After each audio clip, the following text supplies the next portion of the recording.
Buenos días, profesora, buenos días, compañero. En esta oportunidad a mi grupo y a mí nos ha tocado exponer sobre el asma y sus mecanismos inmunológicos. Los integrantes son Brandon Díaz, Martín Taipe, Rocío Caparó y el que le habla Arturo Quiñones.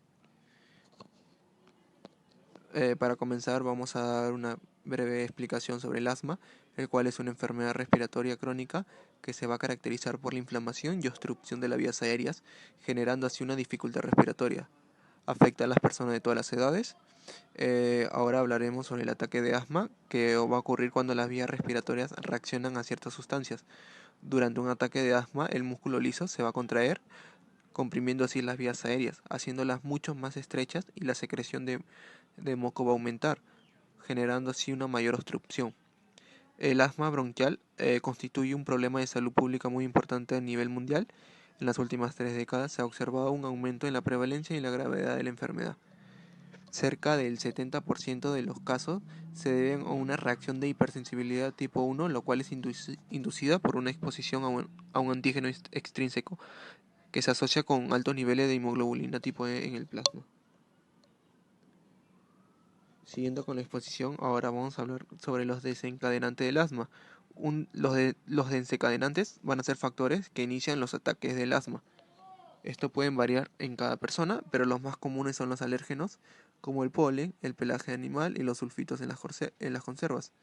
Los irritantes tenemos como el humo del cigarrillo, los químicos industriales, el polvo y los productos químicos domésticos.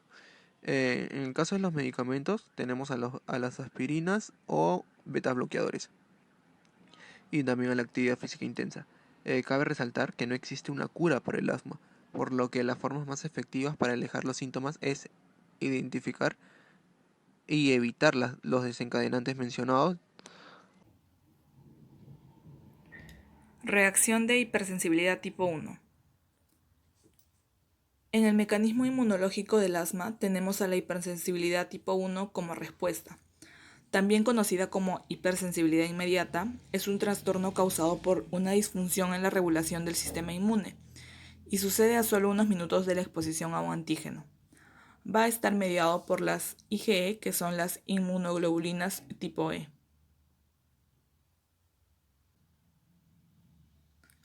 Mecanismo inmunológico de la respuesta del asma.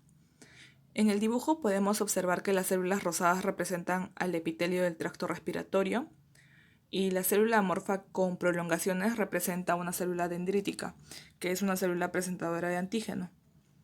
En el lado de los cilios, que da hacia la parte luminal, o sea, la parte externa, observamos a los antígenos, que son las partículas verdes que se observan en el extremo izquierdo superior, y estos pueden ser, por ejemplo, los pelos de un perro. Luego la célula dendrítica captará el alérgeno y en un primer momento se presentará un linfocito T virgen, que después de esta sensibilización se va a convertir en un linfocito T helper 2.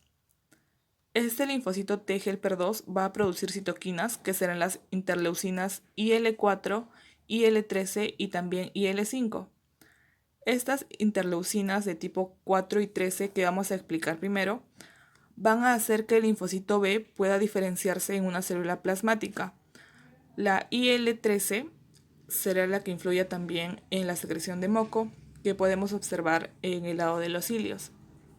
Ahora, el linfocito B se va a diferenciar, como dije, en una célula plasmática para que de esta forma se pueda producir inmunoglobulinas del tipo E, que son los anticuerpos.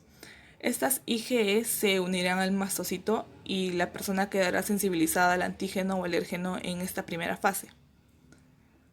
Cuando se expone por segunda vez al antígeno, se une a la IgE de los mastocitos.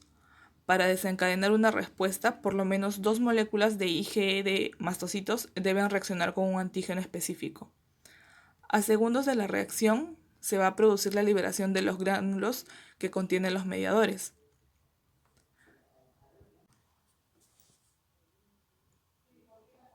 El mastocito libera los mediadores como histamina, por ejemplo, que desencadena los síntomas, como dilatación capilar, secreción mucosa, etc. También son liberados mediadores como catepsina G, proteasas, prostaglandinas y leucotrienos, que son los involucrados en la reacción inmediata. Todas estas liberaciones de mediadores son las que van a producir los síntomas ya mencionados, que explican por qué el paciente presenta disnea, sibilancias respiratorias, tos y opresión torácica.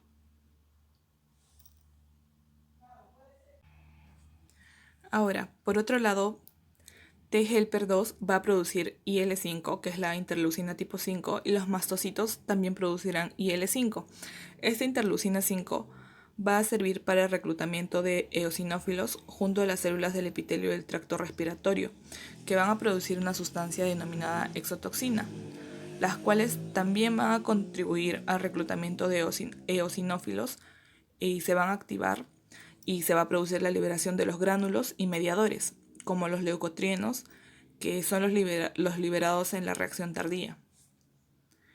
Entre los mediadores primarios vamos a tener a la histamina, que cumplirá la función de contraer el músculo listo, aumentará la permeabilidad vascular y aumentará la secreción de moco, como ya mencioné. En una reacción inmediata, estos mediadores van a intervenir y producir vasodilatación, aumento de la permeabilidad muscular y espasmo del músculo lisobronquial. La broncoconstricción se inicia con las histaminas y se sostiene con los leucotrienos, que son los involucrados en la fase tardía, como ya lo mencioné.